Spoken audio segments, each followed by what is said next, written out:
Hey there, fans of the Survivor Super Fun Time Show. This is Kevin from the Super Fun Time Show, and this was an excellent episode of Survivor 47. This is episode 12. Major things happened in this episode, including the coolest move that has ever happened in the new era, maybe since Survivor 43. Maybe 43 had one a little bit better, but still, it's up there. It's on that par, and we're going to talk about that move in a second. Now, before we continue, remember, hit that subscribe button to the Survivor Super Fun Time Show on YouTube. Greatly appreciate it. I love to yap about Survivor, and I want to yap about it with all of you, and the more this community grows, the more I'll be yapping. So the episode begins with a triumphant Sue really stoked that Kyle's been kicked out of the game, so she's pretty stoked. And she's got her alliance of 5, the Underdog Alliance. They got rid of one of the 3 major threats that were left in the game. Was that a good idea? That's a question for the philosophers, I think. However, moving forward in the game, now we know Sam and Genevieve, they only have each other. They can really just look at each other and say, well, we're screwed.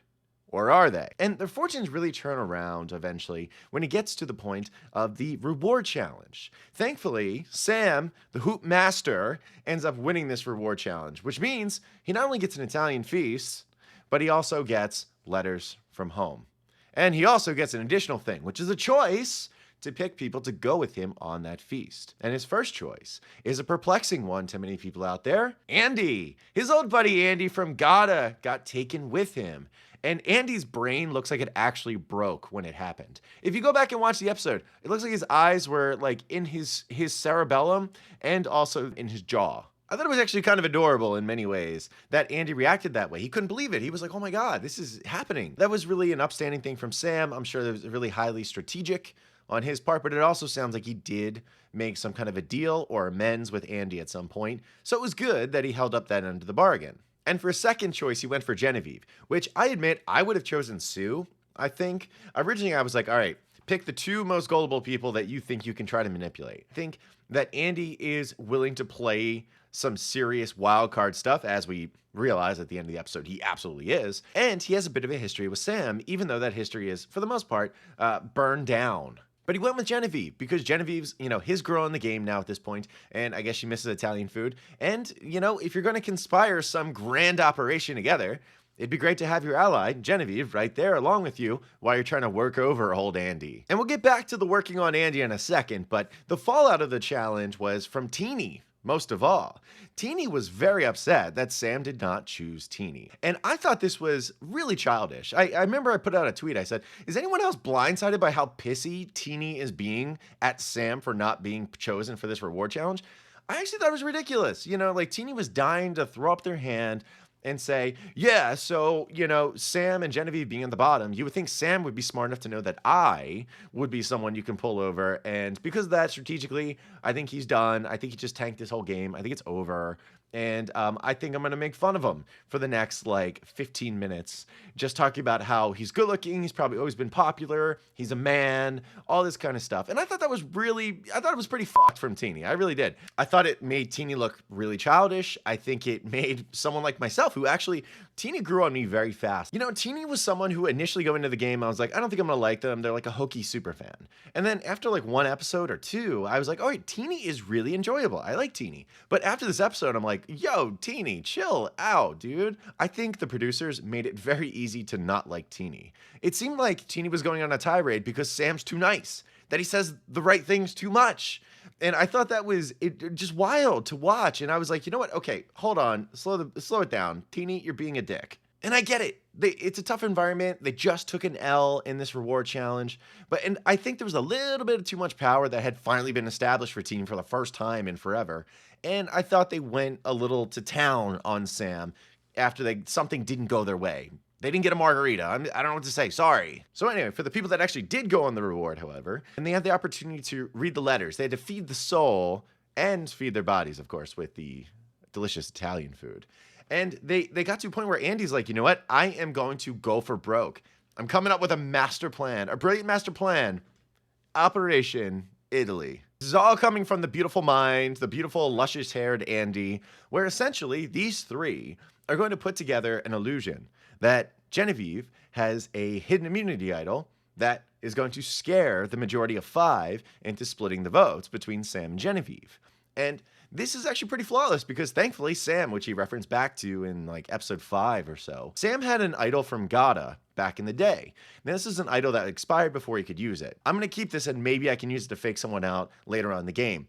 This is later on in the game, and Genevieve spends time crafting a fake idol to look like one that would come from Becca. It looks kind of similar to one that Rachel has in her possession right now, a real one. So they think she has an idol. They put 3 votes on her, they put 2 on Sam, and then presumably the other 2 would go on Caroline, which they would re-vote, and the underdogs would vote out whoever is left over. But in this plan, Andy is going to flip over to Sam and Genevieve's side, voting out Rachel, ideally. Brilliant plan. But really, it only works if everyone executes it at every stage. And there's so many nuances to it. The way it plays out is Rachel, unfortunately, can't be voted for. In the immunity challenge, Rachel wins. So obviously that throws a big wrench in Operation Italy. But obviously they could still vote for someone else. But the main kind of fallout that's really interesting is Operation Italy could not have worked, ultimately, if Sam or Genevieve had won immunity. Then the vote split wouldn't have made any sense, and the other one would have been voted out of the game. No doubt. So sometimes it's fun to think about the butterfly effects of these things. And also, if Rachel didn't win the immunity necklace, Rachel's name had been thrown out there. So maybe she would be spooked just enough to either use her block a vote to kind of guarantee the votes went her way, or to use her hidden immunity idol to make sure that she's not going anywhere. The biggest thing that sells Operation Italy, and I'm talking about this a lot because that's really what the episode's about. It's about Operation Italy, the construction of it, the inception, the selling of it, and eventually its execution. But really the number one reason why this all works is because all 3 of Operation Italy, and Andy, Genevieve, and Sam, they have to sell it properly to the Underdog Alliance. Sam has to be scrambling around. He has to be saying, I'm sorry. He has to be groveling. He has to be trying to get Rachel out with no one listening to him and then getting bummed out. Genevieve has to make it appear that she has a fake idol, which she did. I mean, Teeny was not a believer in the fake idol until Genevieve started hinting like, throw the votes on me. I'm going to be fine. Teeny actually wanted to see the idol. But if Teeny looked closely at it, it was not going to work. So Genevieve flashed it real quick. It was like a cop who went, with their badge, and it was a fake. And Teeny hates Sam so much that Teeny was like, I'm actually going to tell Genevieve to play the idol. It accomplishes my ends. Genevieve gets to stay, and I get to make sure that Sam leaves while getting rid of the idol. Win-win. However, it was fake, so they got screwed. And the only reason why the idol paranoia was even at its height is because Andy made them all believe there was no way he could flip. And he made them believe that he thinks Genevieve had an idol. The plan doesn't work beginning to end if Andy isn't a total stud. I've been telling you all this for a long time on this channel. I love Andy. I do believe, still to this day, he cannot win the game. I do believe, however, that he is probably the most strategic player out there. I think that he looks at the game board and can move pieces kind of at will in the right direction. And I think he has. And I think he knows what to do in order to get to the next step of a plan. The problem is, I think he's going to hurt feelings along the way. And that's why I think he can't win. Not because he's not brilliant. I think it's just because other people are going to look at him and go, I know you got there, but you pissed me off. And actually, there was some talk before Tribal Council, being nervous about the idol. Sue was even talking about playing her idol for Caroline. Sue said, if I smell anything, I will play the idol for you. How are you going to smell anything, Sue? You look like Pigpen. Why is your face always covered in dirt? Why? Listen, I love you, Susie Q. You're fine. You're fine. You seem like a great human being. But why is your face always dirty? And there was even discussion from Rachel about using the block of vote. And Andy jumped in there real quick. He's like, no, but we need your block of vote 6. And I hope that helped sway Rachel away from using the vote, which was kind of an interesting thing because at Tribal Council, I thought maybe they would try to milk the idea that Rachel used the block of vote during this tribal, because they pretty much gave up on it, the editors. They showed Sam with a blank parchment, they showed Genevieve holding up her parchment and her vote, and obviously Andy didn't get his vote blocked. So you're sitting there, you're like, why wouldn't Rachel at least consider using, or why wouldn't the producers make us think that Rachel considered using it? Not that I'm upset. I mean, I finished the episode screaming. Literally, this was what my reaction was while Caroline was being voted out. Oh! Oh! Andy, you stud! Andy! Sam! Genevieve! Oh! That was awesome. That was awesome. Caroline? The tribe has spoken. I'm sorry. Oh! Yeah, I was pretty stoked about it. So I'm not going to say the editors didn't do a good job. They did. I'm just surprised they didn't let us think that, because it was actually kind of an interesting situation where with this fake idol business, it could have gotten to a point where Andy was going to drive the underdog so nuts thinking about the paranoia of this Becca idol that Rachel could have, in theory, pulled out her idol to the underdog alliance and said, listen, she doesn't have it. I have it right here. But I mean, it's possible there could be multiple idols hidden, but in the new era, that's usually not the case. So I was sitting there waiting. I was like, is Rachel going to uncover the secret? And I'm glad she didn't, actually. I have a whole thought about Rachel and her game moving forward. And I think she's a really interesting case study because I think a lot of fans and even some of the people in the game are like, Rachel is going to win this one hands down. Genevieve has all but said that. And, you know, she even told Teeny, and Teeny had a tantrum about that too. She all but told them, said, like, Rachel's playing the game I wish I was playing at this point. And even though her resume is not very good, I think if Rachel wasn't so lucky in this game, it wouldn't even be a discussion. She wouldn't even be in contention.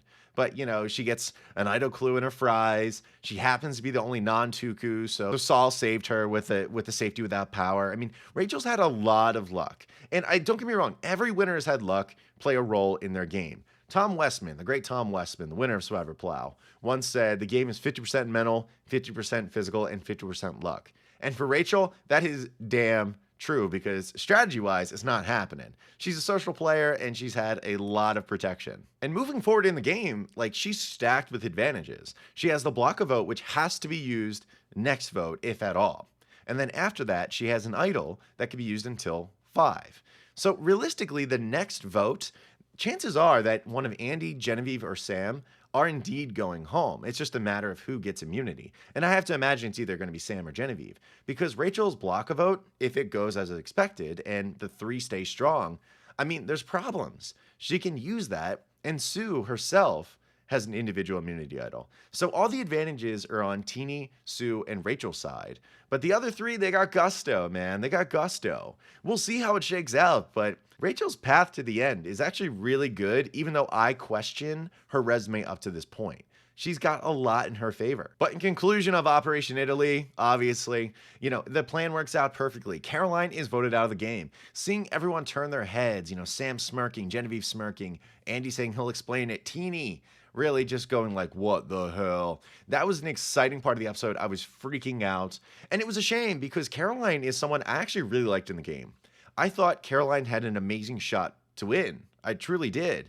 I thought she was well insulated. I mean, before she was voted out, like, Sue was like her attack dog, willing to use, you know, her idol for her. Caroline's the only one that knew about Sue's idol. So she had that. Rachel was a bigger target. Sam and Genevieve were bigger targets. At what point was anyone going to target Caroline? I mean, if Rachel didn't win immunity, Rachel would be gone, and Caroline's still in an amazing position. And Caroline went out like a freaking champ, dude. I love Caroline. She's always walking around with a smile. When she got voted out, her first thing was like, you know, I think it was Andy that flipped on me, and I think it was a good idea. You know, I got to live my dream. And I love that. I love when players go out like that and they have a smile on their face.